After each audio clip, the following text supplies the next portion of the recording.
right. I am hydrated, and we will now learn about Surge. Whatever happened to Surge, the 90s most extreme soda? I thought it was an energy drink, but okay, it is a soda. If the essence of the mid-1990s could be distilled into a can, it would surely be a can of Surge. The flyest drink of that bygone era. Some may remember it for its fully loaded citrusy sweetness, others for its rather deranged commercials. But, tragically, it's mostly known as the drink that left us too soon. Today, it looks like Mountain Dew. What? What? I mean, it's even actually a citrus-flavored soda. You've had this? Did it taste like Mountain Dew? Because that's what it looks like. Hey, we're asking, whatever happened to Surge? But before we get started, be sure to subscribe to the Weird History Food channel. And let us know in the comments below what other gone-too-soon beverages you would like to hear about next. Okay, grab your skateboard and your Green Day Dookie CD. Hell yeah, Green Day! Kickflip back to Wake me up when September ends. 1996. It was a sweet, strong lime. In the 1990s, Coca-Cola was looking for a way to dethrone Mountain Dew as the world's most popular citrus soda for teenage boys. Coke had already tried to outdo the Dew decades before, when they introduced Mellow Yellow to the world in 1979. But they were doomed from the start. And Mellow Yellow? I've never heard of that. That was Coke's competitor to Mountain Dew? Surge was? I didn't know that.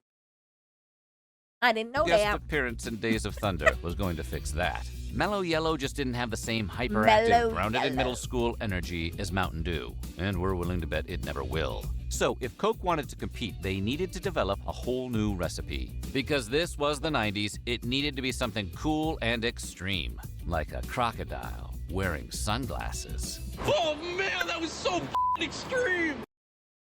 Mellow Yellow is my crack. Wait, they still have Mellow Yellow out? What? My favorite was Mellow Yellow growing up because it was cheap. What? I've never seen it in my life. Never. And in 1996, they developed just the thing. They called it Mountain Dew Killer, or MDK for short. Oh. Okay, Coke, lighten up. But if Nathan Fielder's Dumb Starbucks taught us anything, you have to be a little more original than that if you want to make it in this world. Enter Urge. Coca-Cola shot across the bow of a Viking ship. Why the weird analogy? Because it was initially a Norwegian exclusive. Urge was the name of MDK's first appearance on the market. It was a hit with the citrus-loving Scandinavians, and it soon found a home in Sweden and Denmark as well. It wasn't long before Urge grew even bigger still, and in 1997, Urge set sail across the ocean blue in a bid to claim Mountain Dew's territory for itself.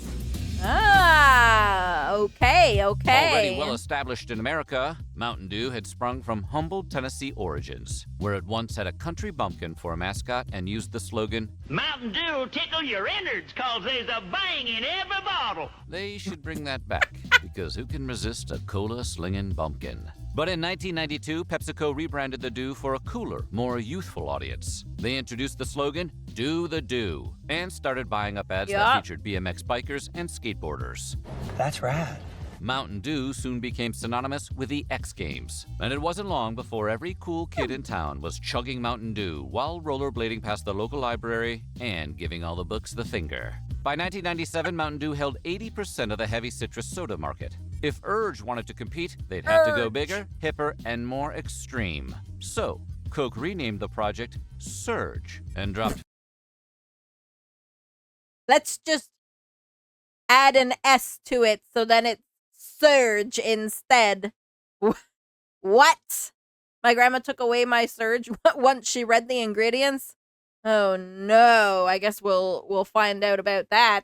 $50 million on an ad campaign for Super Bowl 31. There was one problem. Surge was already an existing product on the American market. Its trademark was owned by the Babson Bros, whose Surge milker had been proudly milking cows across America since 1925. Rather than pursue a future in which America's preteens gulped down cartons of extreme milk while tearing up the blacktop on their Razor scooters, the Babson Bros filed a petition to stop Coke's Super Bowl ad campaign. They ended up settling with Coke for an undisclosed amount of money, and the Super Bowl was back on, with Surge's new ads ready to bombard C students everywhere. Mad Max marketing. While Mountain Dew's advertising stuck mostly to established extreme sports, Coke knew that they'd have to step things up if they wanted to outdo the Dew. So, rather than relying on boring old snowboards and parachutes, Coke made up games all their own to show the extremes teenage boys would go just to get their grubby little hands on Surge. In one ad, a group of young men raced towards a bottle of Surge by rolling down a hill in metal barrels. In another, some hockey players beat the lime green pea out of a group of innocent snowmen, one of whom holds the coveted soft drink. And yet another features a violent foot race over a collection of living room furniture. Let's advertise with violence. Yes. Let's go. In the middle of the street, like an obstacle course made on a severely tight budget. Yeah, we really don't understand that last one either. Makes no sense. But nobody needed to understand it. Surge's marketing relied on the pure and utter chaos that teenagers adore. They even went as far as inventing their own words to try and make old ones more exciting. Who needs carbohydrates when you can have Carbos? A word that seems to refer to the drink's high maltodextrin content. And within-your-face slogans like Beat the rush.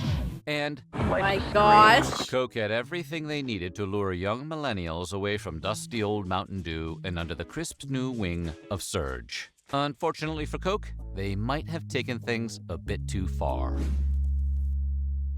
Oh my god. Surge's marketing campaign broadcast into All I can think is how horribly my stomach would hurt if I chugged a friggin' pop like that.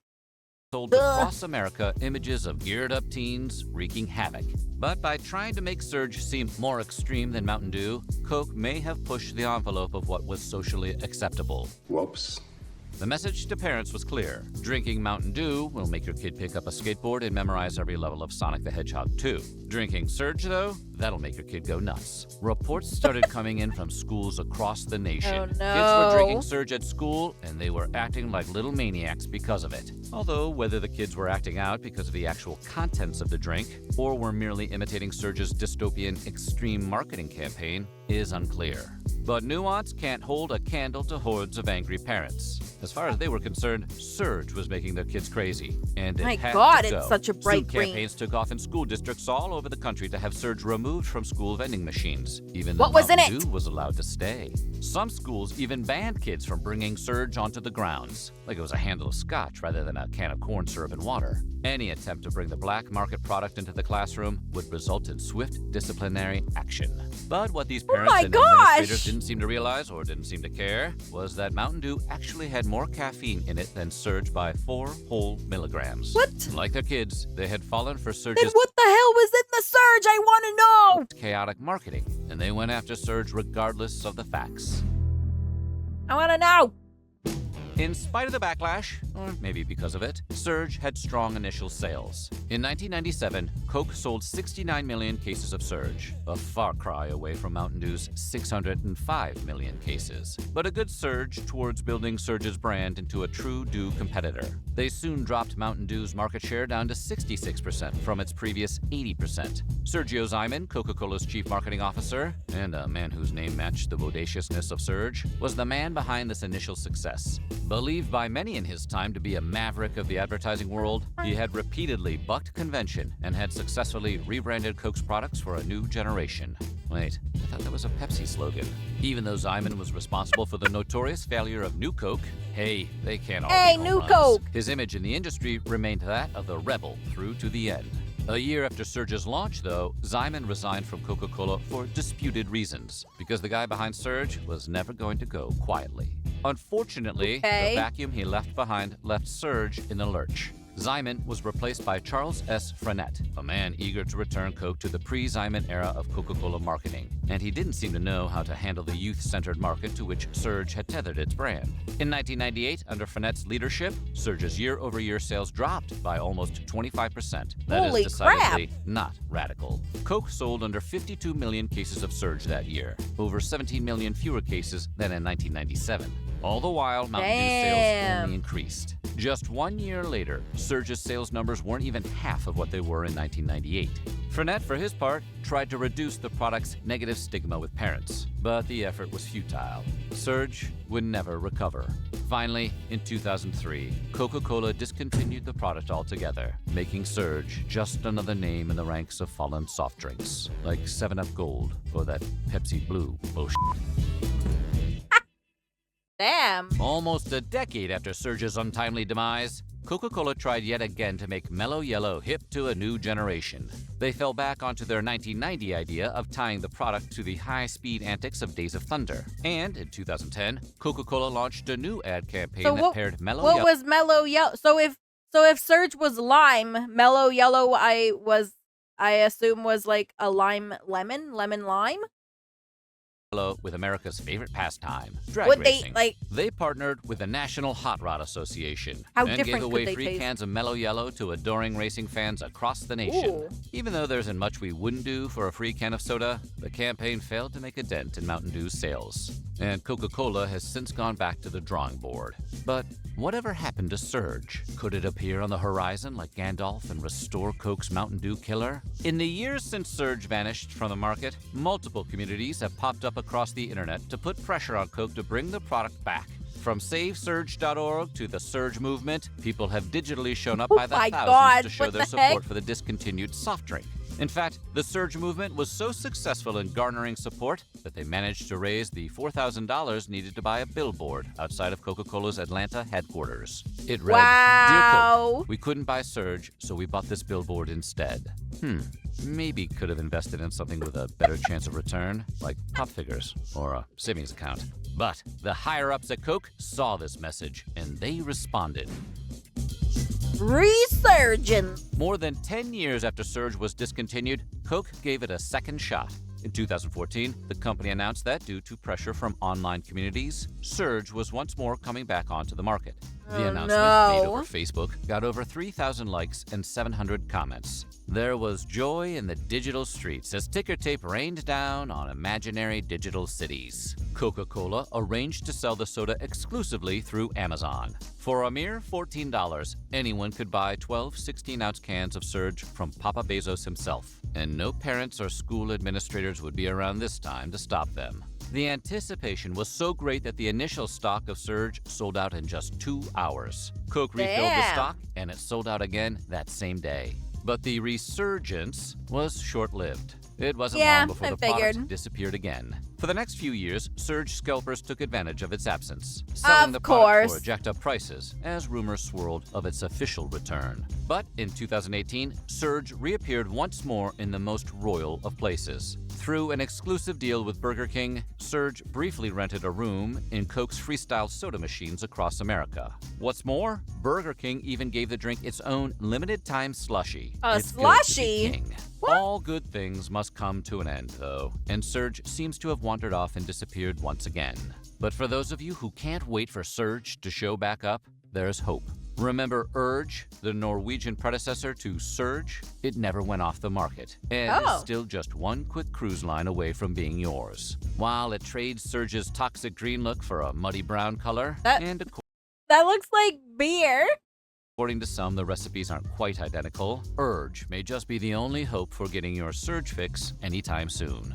So until Coke decides to bring our favorite can of Shrek blood back, you'll just have to feel the urge. The urge to surge. So what do you think? Surge or Mountain Dew? Or hell, even Squirt? Let us know in the comments below. And while you're at it, check out some of these other weird history food videos. Okay. Wait! We didn't find out what the bad ingredients were. What the hell? What were Surge's bad ingredients? High fructose corn syrup, artificial colors. Okay, but it's the same stuff as everything else. All right. I don't know. It says it had less sugar and caffeine than Mountain Dew, so I don't know.